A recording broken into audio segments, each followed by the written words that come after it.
My name is Alan Luxembourg. I'm president of the Foreign Policy Research Institute, and I welcome you to our program tonight, the 22nd Annual Templeton Lecture on Religion and World Affairs. I'd like to begin by thanking our host, Gwen Borowski of the National Liberty Museum. I think the last several of the 22 lectures have been held here. Those lectures, by the way, have included Rabbi Jonathan Sacks on the subject of avoiding the clash of civilizations, George Weigel on Pope John Paul II and the dynamics of world history, and last year, Father Anthony Perkins on the Orthodox Church and the Ukrainian, the events in Ukraine. Today we have with us Chris Seiple, who is a senior fellow of FPRI. He is the president emeritus of the Institute for Global Engagement, which is probably the leading organization dealing with faith and international affairs. And when I look over his bio, I think he's been connected to every organization, every important organization that is doing work in the area of religion and international affairs. He has been on a federal advisory committee to the U.S. Secretary of State, acting as senior advisor to the Secretary on Religion and Foreign Affairs, and as co-chair of the committee's working group on religion and foreign policy. He is a member of the Council on Foreign Relations and a charter member of its Religious Advisory Committee. He has been chair of the World Economic Forum's Global Agenda Council on the Role of Faith and co-chair of their International Religious Freedom Roundtable. He has been where else did I see something? He is senior policy advisor to the executive leadership of the World Evangelical Alliance.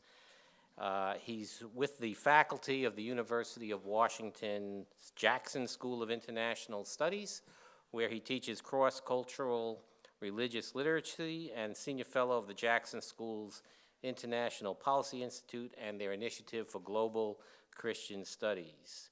So he's just everywhere. He comes to us from Seattle. He's also CEO and co-founder of the Sage Stone Group, which is a global consultancy focusing on strategy, advice, and training.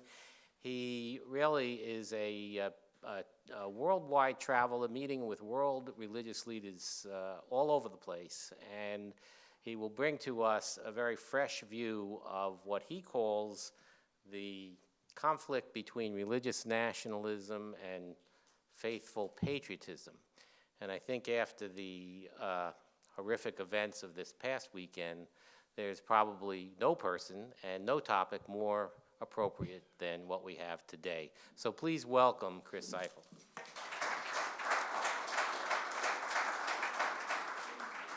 Thanks, Alan. Good evening. It's good to see you. Thank you, Alan, for your kind and perhaps too generous introduction. Perhaps most importantly of all my world travels, my claim to fame is that I am a graduate of Radnor High School. And my dad was president of Eastern College and Seminary. They were still linked back in those days, from 83 to 87. And so I went to Radnor High School before heading into college in the Marine Corps out in California. Years later, when our family was starting the Institute for Global Engagement that Alan referenced, we would start the Institute back at Eastern. And during that time, my wife and I moved to Lower Merion, to the little hamlet of Narberth. And so if Lower Merion can receive a Radnorite, maybe there's still yet hope for this world. Tonight we're going to talk about the two things that you've been told not to talk about in polite company, assuming you keep polite company, and that is religion and politics.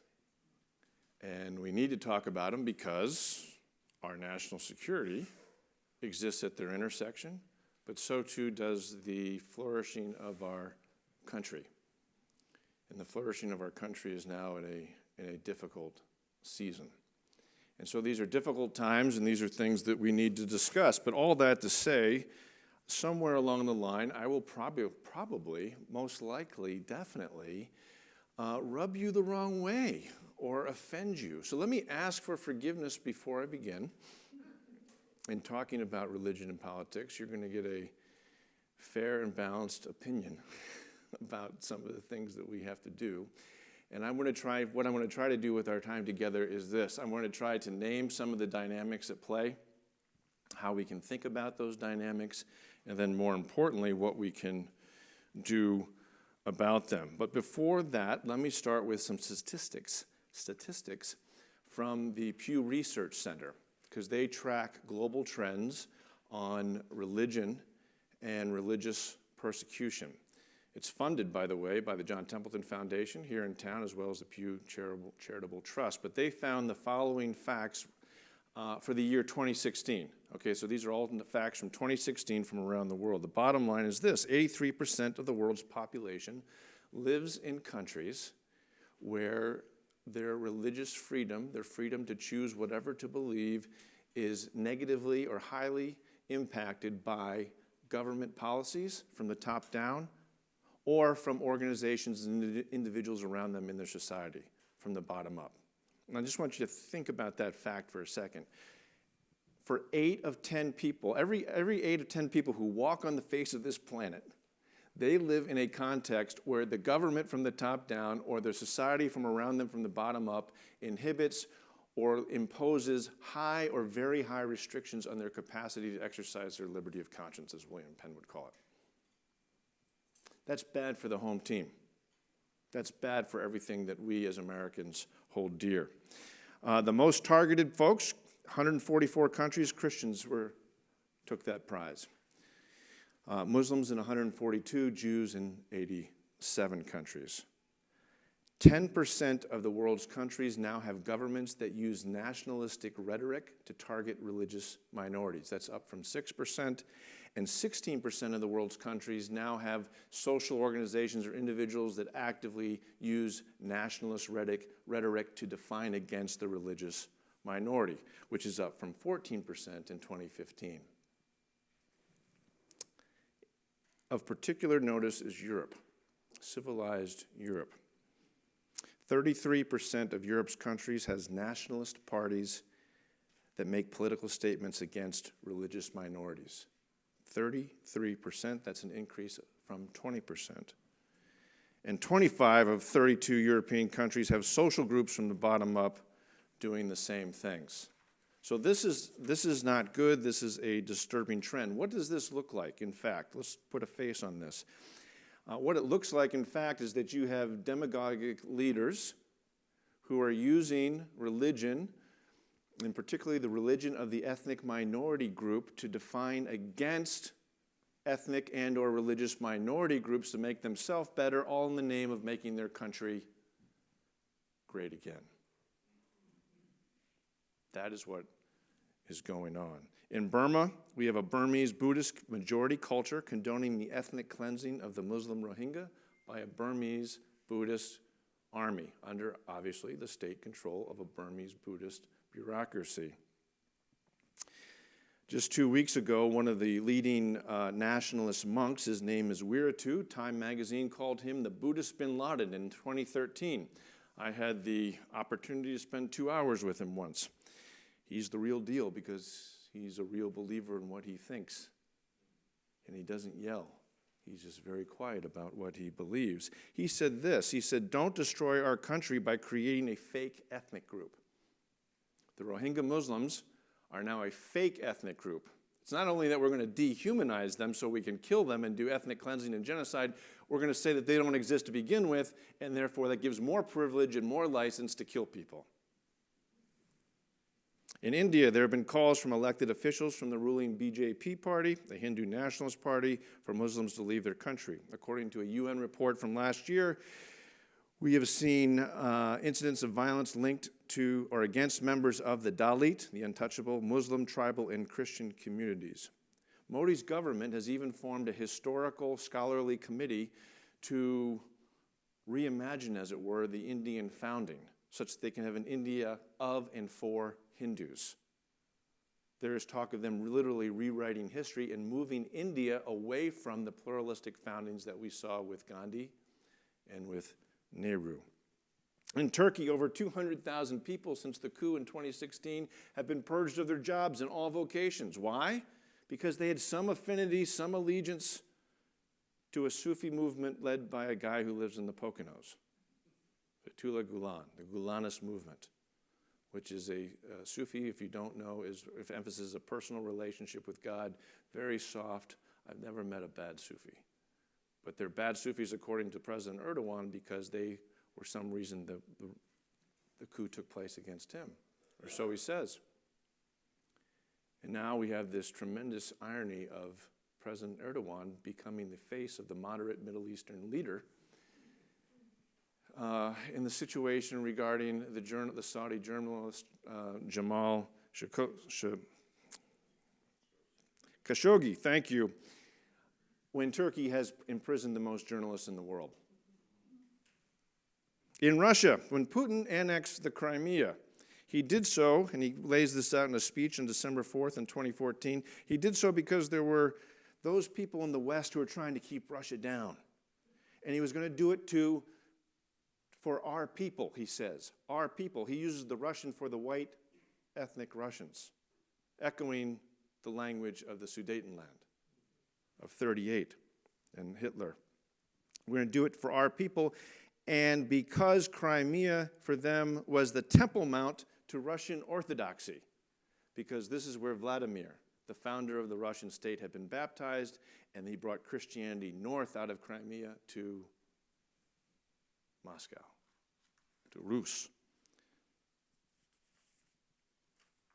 In Hungary, sorry, the list is long, we have the election of a prime minister by the name of Viktor Orban. Viktor Orban was elected with a majority of seats, 133 out of 199 seats in the parliament in Budapest. He said, our purpose of our government is to preserve Hungary's security and Christian culture. We want to be a Christian democracy, and he has made no bones about it. Therefore, we want to be an illiberal democracy. An illiberal democracy meaning we want to be a democracy of the majority, defined against the minority. And who are the minority? Well, it's those Muslim migrants and it's those Jews. If you haven't been following Hungarian politics this week and this last couple weeks, Orban is kicking out Central European University. That was founded by George Soros because he wanted to help his country transition from democracy to dictatorship. And the current president or prime minister of Hungary now wants to take them back into dictatorship. And he is defining against using George Soros as a foil to build up his own popularity. George Soros, if you don't know, is a Jew. He's a globalist. He cares about democracy. Well, those are all code words these days. They have their own independent meaning, to be sure. In certain contexts, they're not necessarily bad words, but in the context of how it's received when it's said by Orban, everybody knows what he's talking about. This on the 62nd anniversary of the Hungarian Revolution against the Soviets. When you walked in this door today, you saw the fragility of freedom over the door. That's what we're talking about. And then in my beloved Poland, I had opportunity to live in Poland, in Krakow, in 1988 and then again in 1989. There is a famous weekly there called Tygodnik, which means weekly, for the Catholic intelligentsia. And they stood with Solidarność, Solidarity, and had famous writers, to include the young Karol Wojtyła as a priest who went on to become Archbishop of Krakow and then the Bishop of Rome. They asked this question last week: what does the Law and Justice Party, this is Poland's ruling and reactionary party that is very similar to Orban, what does the ruling Law and Justice Party have to do with Christianity? And the answer is this, according to Tygodnik: not much. Poles hate one another like never before and are showing xenophobic aggression instead of empathy. calling this party Christian is an insult to the gospel. These are serious, serious worldwide trends. And then there's our country. Our country, this exceptional experiment that is no better or greater than anybody else, but exceptional because we have built in the capacity for self-critique and self-correction. And that is the moment that we are at. I'm staying at the Union League. FPRI was nice enough to put me up there, which is a very nice place. But as you know, better than I perhaps, the Union League was founded in 1862 as a patriotic organization, a patriotic society to support the Union and the policies of Abraham Lincoln, and after Lincoln's death, to work with freed slaves in the South to further advance these policies and give them a fair shot. Of course, all this ends with the end of Reconstruction in 1878 and the rise of Jim Crow laws. Well, why did Lincoln need support? He was fighting a religious nationalism. Let me quote to you Yale historian Harry Stout, who in 2006 wrote a book called Upon the Altar of the Nation, and he said this about the Southern identity of the Confederacy, the only Christian nation to ever exist in North America because it was actually in the Constitution.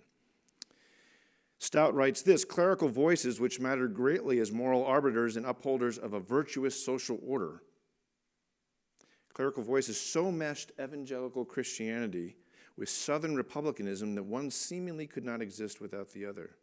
Christianity offered the only terms out of which a national or Southern identity could be constructed and a violent war pursued. God, who had ordained or at least permitted slavery, would never bless the Christ-denying humanist North. In reaction to the Equal Justice Initiative, which is a wonderful initiative that's based out of Alabama, there is now a big museum down there, but it traces the lynchings of African Americans throughout the Jim Crow period that took place after the war was lost and after the war was won and Lincoln was assassinated. They had a report on the lynching in 2015, and a conservative writer by the name of Rod Dreher wrote a blog about it. Rod Dreher, if you don't know him, writes for the American Conservative, and he's from Louisiana. So he's very familiar with the South, and he wrote a blog called When ISIS Ran the American South.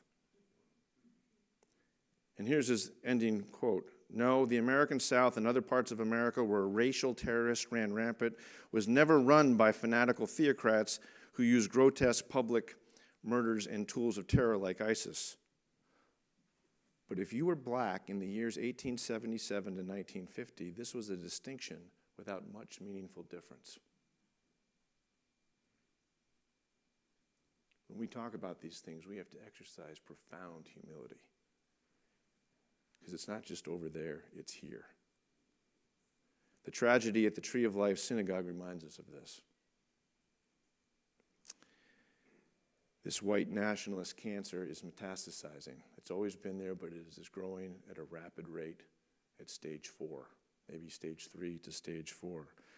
The ADL reports that over the last decade, 71% of domestic extremism has been linked to right-wing extremists, to white nationalists, to white supremacists, often using Christianity as the guise. ADL also has noticed that reported there's a 57% increase in anti-Semitism in 2017. Just imagine what those numbers are going to be in 2018. In reaction to the Tree of Life murders, Peter Maas, himself a Jew, was tweeting in the last couple of days. Peter Maas wrote a book called Love Thy Neighbor. It's about the Balkan Wars in the 90s, and he published this in 1996, and he reminded his readers and fans of the conclusion of his book, which I want to share with you here. "I am now more aware of the fragility of human relations and more aware of what being a Jew can mean. I learned this from the Muslims of Bosnia, who made 2 fatal mistakes. They thought that being a minority group no longer mattered in civilized Europe. and they thought the wild beast had been tamed. They failed to realize that although a person might attach little importance to his or her religion, other people might take notice one day. And just because your society seems stable does not mean it will always be so. Muslim versus Christian, Jews versus non-Jews, white versus black, poor versus rich. There are so many seams in which a society can be torn apart by manipulators. These are the lessons of Bosnia that have stayed with me and perhaps altered me. The wild beast is out there, and the ground no longer feels so steady under my feet. That's a summary of how I feel right now.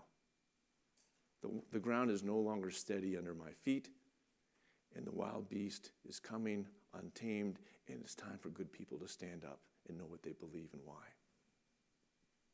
Lincoln, of course, embodied this kind of humility and theology that I think our country longs for again. You've probably heard this quote, but it's a famous one. Somebody asked him about the Civil War, well, whose side do you think God is on? He responded famously saying, "Sir, my concern is not whether God is on our side. My great concern is to be on God's side. For God is always right." In other words, he was so humble in his theology, he knew and absolutely believed in an absolute. But he also knew that he could never know and speak for the absolute absolutely. There's a humility that comes with claiming those kinds of values and then allowing for the fact that you don't have all the answers. This is what Lincoln reminds us of. And how do we reclaim this kind of thinking, this kind of purpose? What should we be doing? Can we develop perhaps a new lexicon, a new dictionary, some new words to describe the dynamics at play, and therefore come up with new solutions? In April of 2012, we had moved the Institute for Global Engagement from Philly, forgive me, down to Washington, D.C. I was spending too much time with the embassies, and you can't hug your neighbor from afar, so we moved the embassy, or IGE, down there. But I came up to Philly when I met with Jack Templeton, who's the sponsor of this lecture. And Jack and I had a long talk, but I will always remember this. He challenged me to have a theory of change. He said, you guys are going out doing great work in complicated places like Myanmar, Vietnam, Laos, Uzbekistan, eventually Iraq. But what's your theory of change? What is it that describes what you do such that positive, sustainable change results? And basically, why should I fund you? Good on him, because I didn't have a theory of change. I'd never thought about it. But before you even get to have a theory of change, you got to think, what are the words that I'm using? How do I describe the reality that I'm engaging overseas? What does that look like? And so it forced me to really think about things. And Jack Templeton deserves all the credit because I'm a former Marine, former jarhead, and we're not always wired for thinking. We're like biased for action. Get from A to B, get it done. But we're trying to make America think again. And Jack challenged me on that. Here are some constructs that I developed over engaging complicated places where religion was a factor. And by the way, in all the countries that I engaged, they had one commonality. It was always a question of the ethno and or religious minority group trying to keep power, defining against ethnic and or religious minority groups, usually of a different religion. That was the dynamic, and as soon as you could understand that, then you could begin to talk about what was going on. Because the group in power did not want to lose its place of power in the culture and in the politics. And it would use religion to validate keeping their power, and therefore religion to validate violence in these places. So these are four juxtapositions that I came up with, and I'm going to use some words some of them are good words. I'm not saying they're bad words by how I use them in the juxtaposition. I'm simply trying to further elucidate and hone some of the values that I think that we would all share. Let me name them, then I'll tell you what I mean by them. Faith and religion, multi-faith and interfaith, patriotism and nationalism, and integration and assimilation. Faith versus religion. For me, faith is very simple. Faith is about the mystery and the majesty and the mercy of something greater than yourself. And having the humility to say, I don't have all the answers, to have core convictions, and to be able to listen and learn from other people, to have an empathetic ear. It respects the marketplace of ideas while not being ashamed of the values that one holds. Religion, on the other hand, speaks for the absolute. There's nothing new under the sun for religion. They make the rules. You're in, you're out. Yes, no, and therefore we should do X, Y, Z. Religion is a place of certitude. Religion is a place of monopoly. And there is no room for the other in religion. Multi-faith versus interfaith. Interfaith's a great word. But in this juxtaposition, interfaith is sometimes a little too touchy-feely. Let's hop, skip, and go naked and hug some trees. And meanwhile, water down some of our differences, like they don't matter. Multi-faith says, well, you know, we actually have theological differences, and they're not going to be bridged this side of eternity. But I don't want to know about the differences to ostracize you or to put you down. I want to know about the differences in order to honor the essence of your identity. I can't be in relationship with you unless I know what you believe and why. What are your beliefs that inform your behavior? And multi-faith says, look, we're not going to agree on X, Y, Z, but it's also true that we have these values in common: peace, mercy, justice, compassion, love. So let's talk about the differences. And I found that if you can reach that point in a relationship, it actually accelerates practical collaboration, as opposed to dancing around the topic and saying, oh, I don't know about that. No, hey, you're friends, you love somebody, tell them what you think. If they're going to respect you, you got to respect them, and you got to know the essence of their identity. Patriotism versus nationalism. Nationalism is, it can be a good word, but nationalism in my mind is a xenophobic fear of the non-majority. It could be a migrant, it could be an immigrant, it could be whatever the case might be. It's defined against. Patriotism is defined by what it's for. It's inclusive. It's a pride in country. It's a pride in the realization that states are legal entities with boundaries that include many nations and many religions. We don't want nation states. In fact, there aren't that many of them anyway, where one homogeneous group occupies the legally defined geographic territory. We want states that have many nations and many religions, and they learn to live together, because that's what the world needs. It is a world of minorities. We are all minorities somewhere. So what are you going to do about it? Integration versus assimilation. Integration says, hey, look, there's a table here. Nobody owns it, but everybody gets a seat at the table. Assimilation says, you can sit at the table, but you got to look, act, vote, and pray like the majority, because we're making the rules according to our cultural context, according to our religious beliefs. And so what we're talking about here is we want a faithful patriotism that encourages multi-faith engagement, pursuant integration. That's what we need. We don't need religious nationalism that is seeking assimilation. We got to find a way to talk about and live with our deepest differences. To put a phrase on it or a word on it, call it covenantal pluralism. And in a sentence, what I mean by that is this: there is an obligation, a pledge, a responsibility to not only respect and protect the other, but to engage them without necessarily lending moral equivalency to their beliefs and behavior. That is what makes American exceptional, but it is not ours. It's a human thing that can be done anywhere, if people so choose. To put it differently, and perhaps negatively, how do we move beyond tolerance? How do we move beyond diversity? Nobody wants to be tolerated. I'm going to allow for your presence. And diversity, one definition, my definition is, hey, we have the capacity to live side by side, but if I'm living side by side but not talking to people and merely tolerating that they live side by side, that eventually is going to be manipulated by some political entrepreneur who wants to demonstrate why he or she should be in power. So the only way you get past that is engagement. Mutual engagement leads to mutual respect. And let me be very careful here and clear on what I mean by respect. Respect, sometimes people say, well, does that mean I've got to agree with their beliefs and therefore their behavior? No. That's the point. But respect does mean this. You need to respect the inherent dignity that they have. Whatever your moral point of departure, every human has dignity.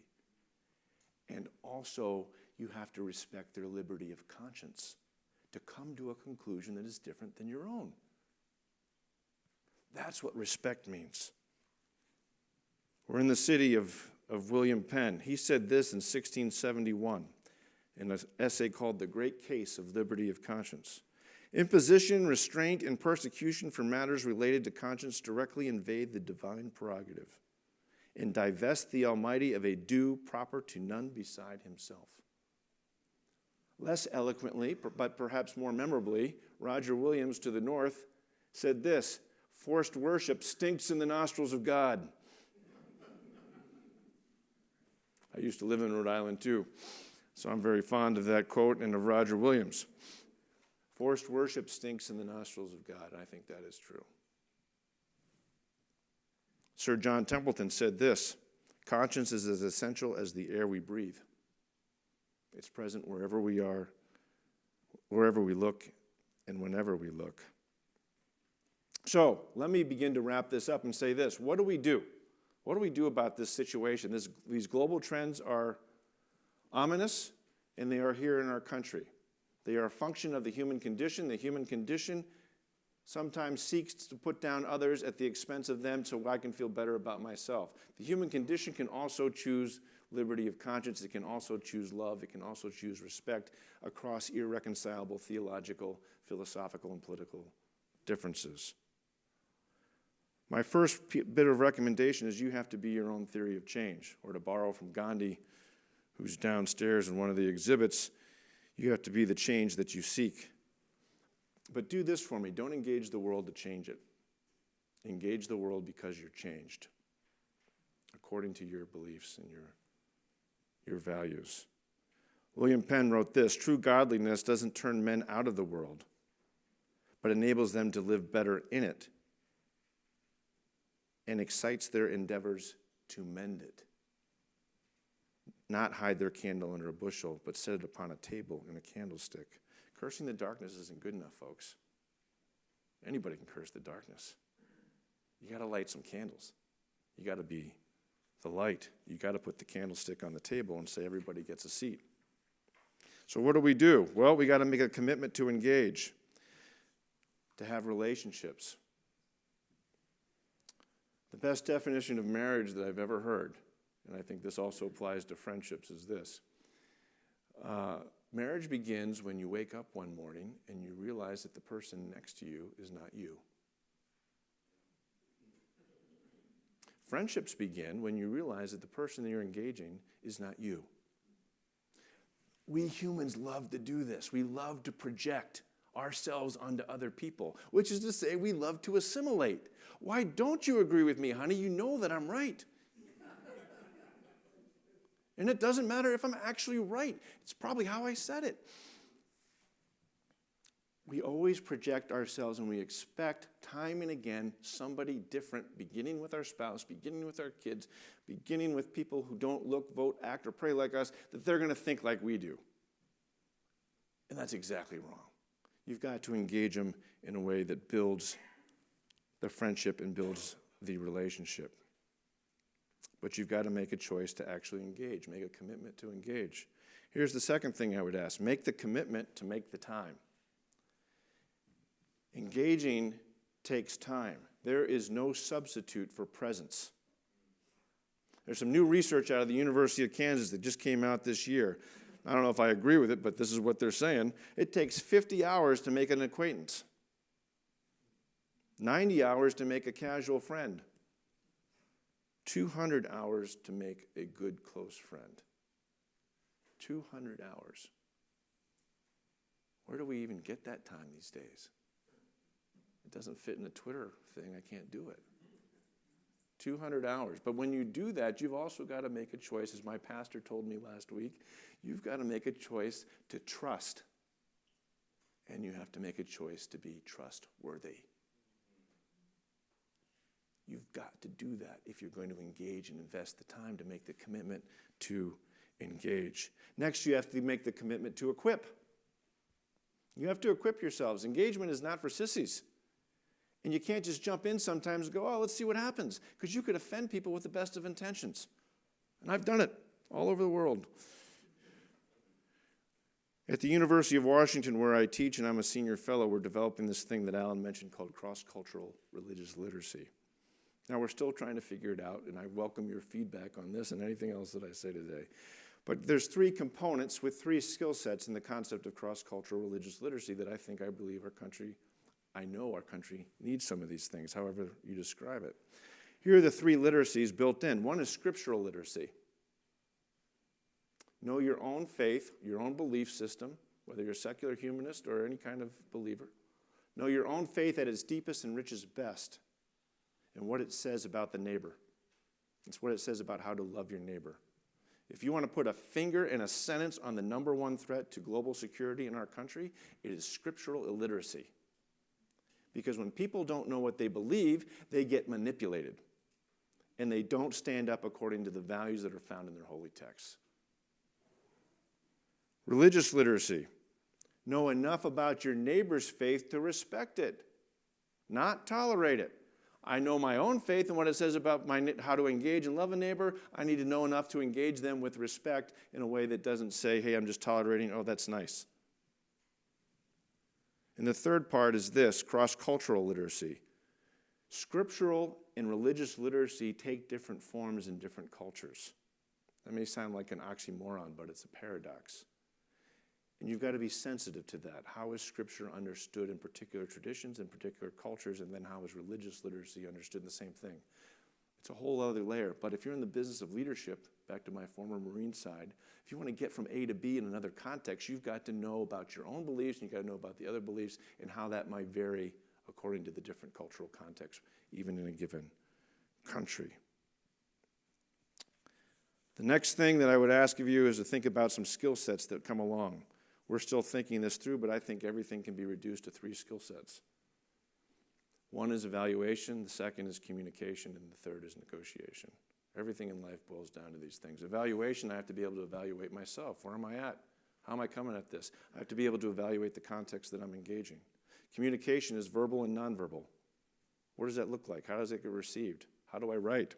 And negotiation is, if you start engaging people, your identity is going to change somewhat. How do I negotiate my own identity, but also negotiate with them on even something as practical as a contract?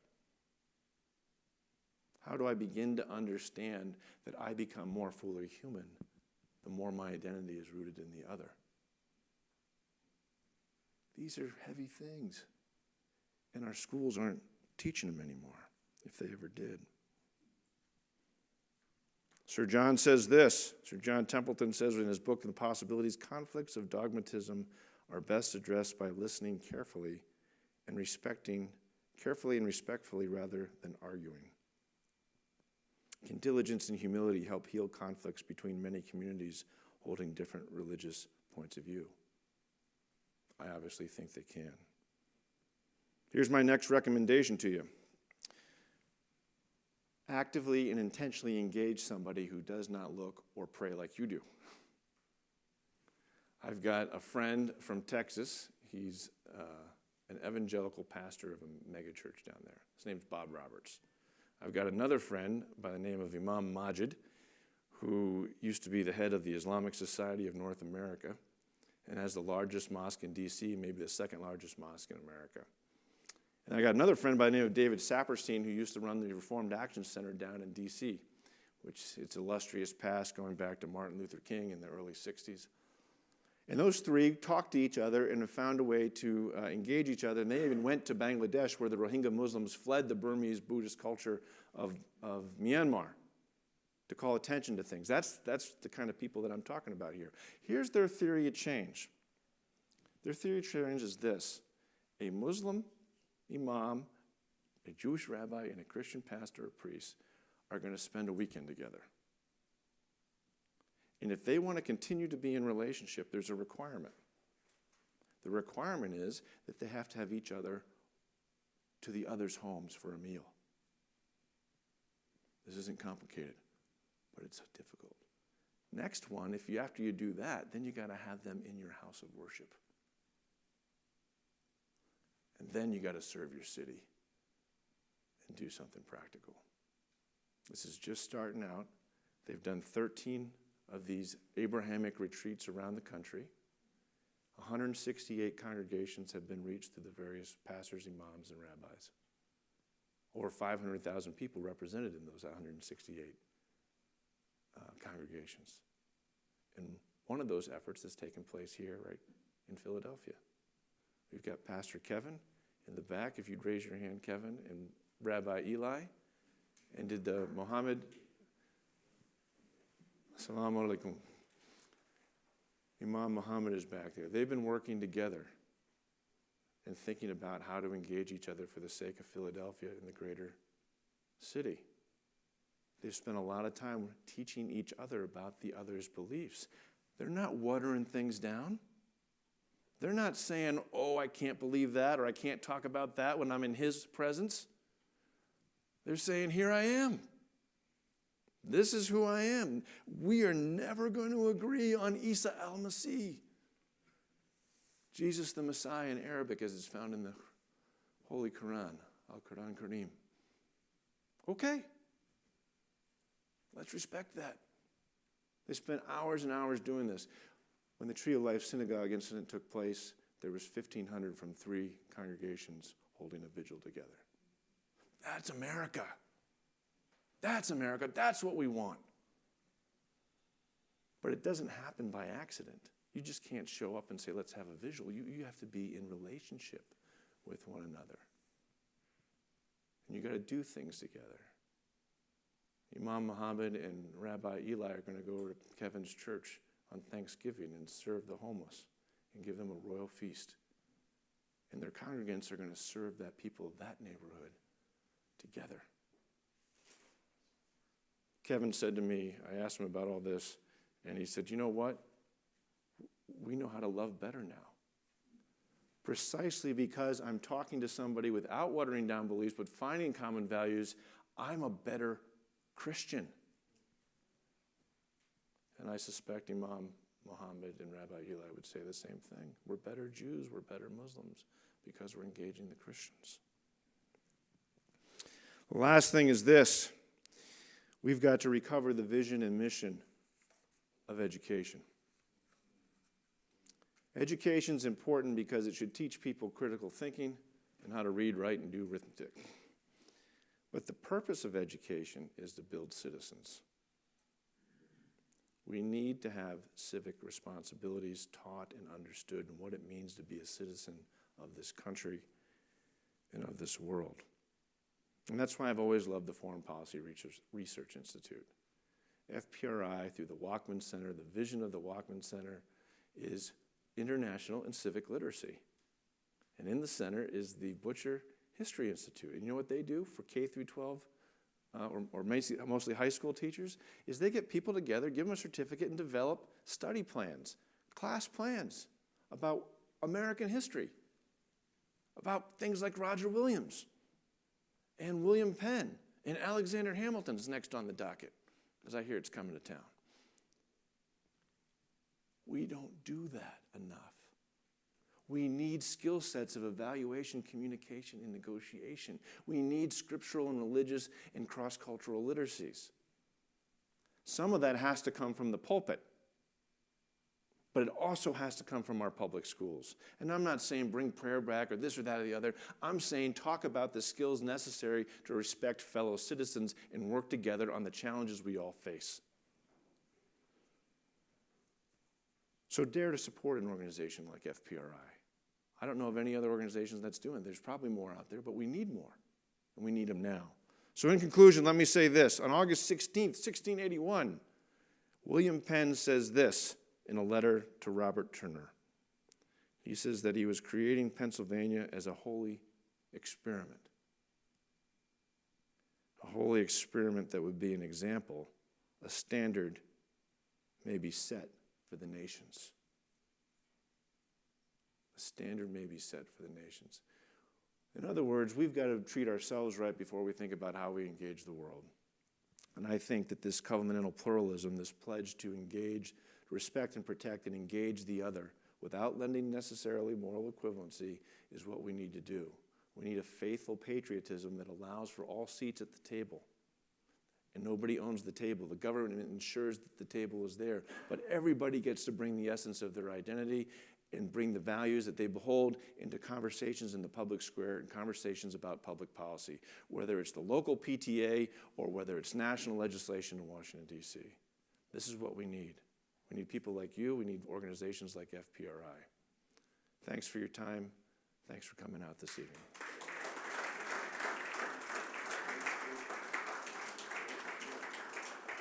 Thank you. That was beautiful. Well, the only thing you could say after that is amen. I did want to make one corrective, and that is there are a couple of organizations here in Philadelphia that do work to build citizens. The National Liberty Museum is one of them. The World Affairs Council is another, and there are a few of us who are planning to work together to make this happen. Anyway, that said, let me open it up for questions. Tatiana will come to you with a microphone, or Rachel. Rick Berkman, right here. Okay, thank you. Thank you very much. I have one question. Why the organized religious community and all the denominations and leaders don't share more of your views and lead their congregations in the directions you're highlighting? They're human. Here's the other lesson I learned from overseas. If you don't engage through the ethno-religious majority group, if you don't find the right partners in that group to give permission to their people according to the best of their holy scriptures, the best of the golden rule cultural context, then you risk alienating the minority, I hate minority, the non-majority further by only talking to them. So leadership has to come from the ethno-religious majority group. So I'm affirming your question. My wife no longer will ascribe to the term, I still do, but I am from the white evangelical tribe. And we've got issues. And it has to come from us, which is why I do what I do. We have to be up and talk about these things in a way that is scriptural. And I would distinguish between capital E and lowercase e, evangelical, in the sense of politics versus faith. But we've got to do it. And the same is true of any group around the world, and find the right partners who are not in the majority and find ways to work together. But the short answer why it doesn't happen more is because people like power. They want to keep their place. They're afraid. And the demagogues that the world sees around us, they're symptoms. And good people have to show up in the pulpit to mobilize the pews to make sure that they're living out their faith. And so in many ways, I think that this is a crisis of the pulpit, what we're looking at around the world. Am I calling or are you calling now?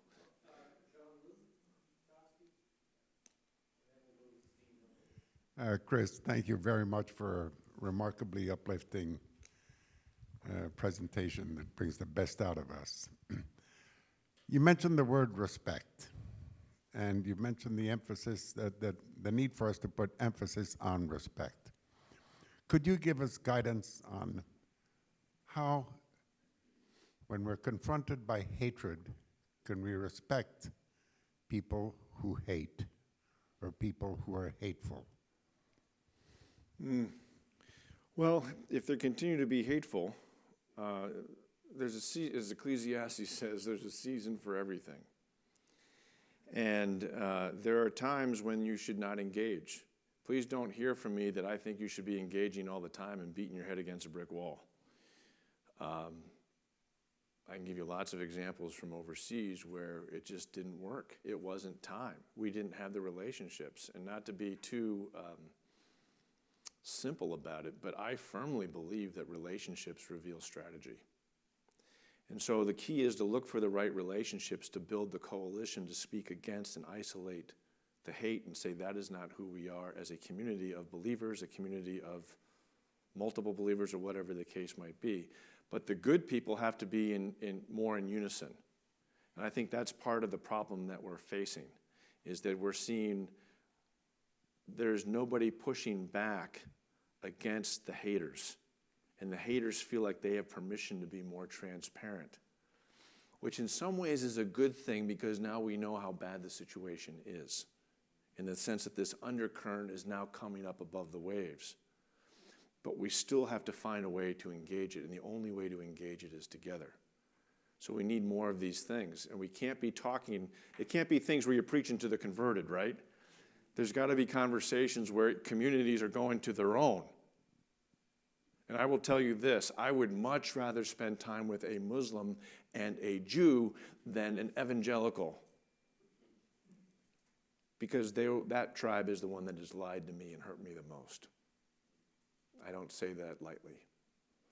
But those are the conversations that have to take place, and there's a responsibility that comes with the leaders of those tribes and those peoples.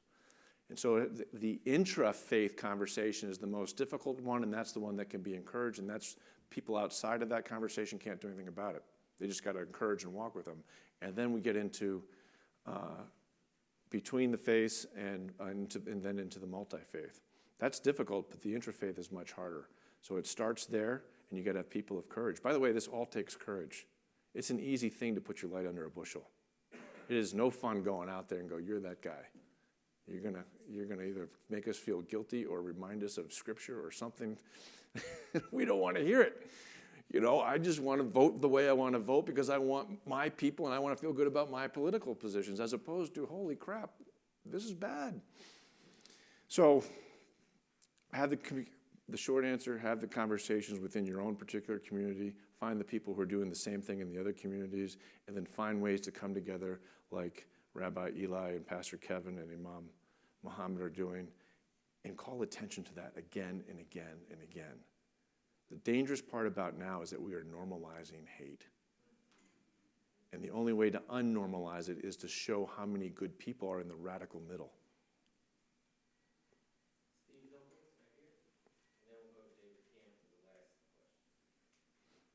Moving slightly from, or I guess from your slight theoretical to a more practical, I assume that your organization has programs, Yeah. practical programs that they're running throughout the world. I'm interested in knowing some of those, but also, do you do anything in the United States, actual programs to try and accomplish your goals? Yeah, great question. I didn't want to talk too much about the Institute for Global Engagement, but I'll quickly share the theory of change that Jack challenged me to develop. And I think it's one that works. There was 4 S's to it. And the first S is, what's the first S, Wade? Safe space, which is 2 S's. But you have to have a safe space where people can come together and talk about things and lay out their feelings. The second thing is you have to have some kind of scholarship, comparative scholarship, that allows people to get smarter about things. Usually I have found that a comparative scholarship of examples outside a country give permission for people inside the country to talk about their own opinions without giving them away, because they can reference that example in Germany or Indonesia or whatever the case might be. The third S is a standard of training, which is to say people have to go through a certificate program and have skill sets that are taught. We've done religion and rule of law programs for over 10 years in places like China and Vietnam. Vietnam is the ultimate case study as far as I'm concerned, because the Vietnamese trust us so much that we've been able to go to the most problematic provinces where the most persecution and harassment is taking place. But here's the key to the theory of change. The fourth S is that a structure of advocacy results from the standard of training, which is to say, over time, you have people who graduate from the same certificate program from across multiple vocations and sectors in society and state and across multiple provinces. So now I've created a network within the country that is saying, this is doing this is not only the right thing to do, it's in our self-interest, and it's consistent with the best of who we already are. I never come saying, why don't you look like Thomas Jefferson or William Penn? I always find the local analogy about these kinds of values because they exist and say, we want to encourage you to be the best of who you are. Let's have the skill sets. Now, I referenced Wade, who works in Central Asia, who was kind enough to come up from Miami tonight, because Wade added a fifth S, which should be obvious, and what we see in the model of the three amigos, Rabbi Eli and Pastor Kevin and Imam Muhammad, and that is this: service. But you've got to be in a place where you have relationship first. And so in authoritarian contexts, we would do a lot of conferences, which is hard to fund sometimes. People are like, why do you fund? I don't want to fund a conference. But a conference is an excuse to have a coffee break. Because you get people in the room who would otherwise not meet. And if you get them talking at a coffee break, it's good scholarship. It's not a, boondoggle. Then maybe they have a glass of wine together at dinner. That's how it works. And now the public security guy is talking to the persecuted monk or the persecuted pastor that you had to negotiate with the government to even get to the conference. And of course, you're telling the government, it's just an academic conference. Who cares if they go? But now they're talking to people, and now they see you have relationships, and the stereotypes are reduced. To your question domestically, I'm still thinking through what I want to do when I grow up, but I'm thinking that some of these experiences overseas are prologue to some of the things that I might get involved in here. That's where I'm at, personally. And I should have mentioned this. I am an advisor to the Templeton Religion Trust. Sir John had 3 foundations. One's in Philly that you all know, John Templeton Foundation, but there's 2 more down in Nassau in the Bahamas. And they hired me to basically operationalize all the things that I just said and come up with a philanthropic strategy to fund this kind of thinking. And that's a whole different kind of engagement because donors have their own boxes. And if donors aren't re-educated about what some of those boxes might look like or could be, it gets harder because you reinforce boxes from a previous paradigm that worked in that paradigm but don't work anymore. So hopefully that gives you a sense of the practical. Sir. Final question, David.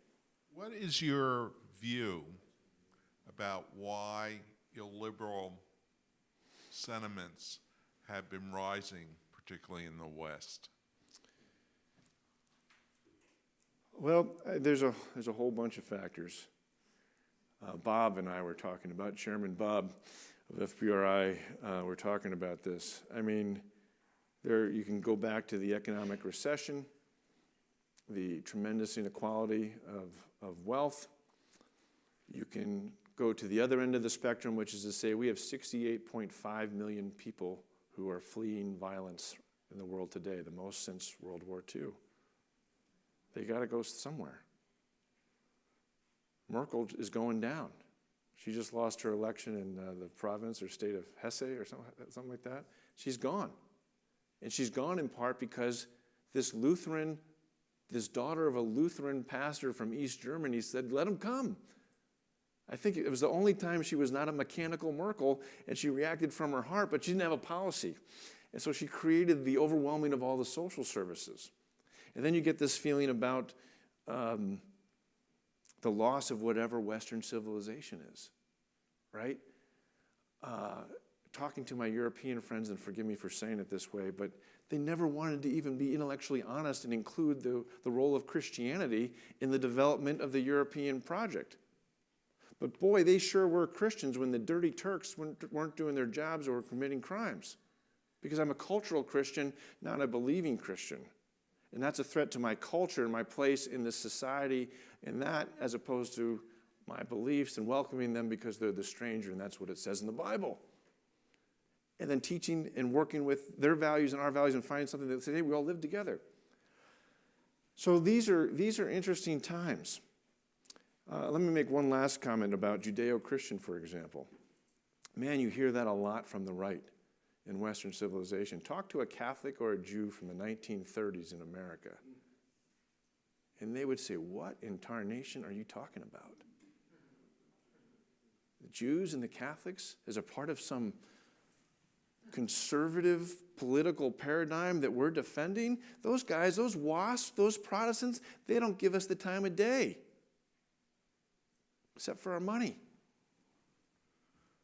So things change over time, and there's a certain amount of hypocrisy to some things, but the only thing that I know is we got to go back to our values and what they are and stand up. Otherwise, these things come together sometimes in history, and it's all too easy for it to be manipulated. And again, I think the demagogues are symptoms. They are not particularly smart people. They are people who understand enough to recognize the situation, say that this will elevate my brand and my power. And that's all they care about. I don't care whether it's Milosevic in the Balkans or Putin or anybody else.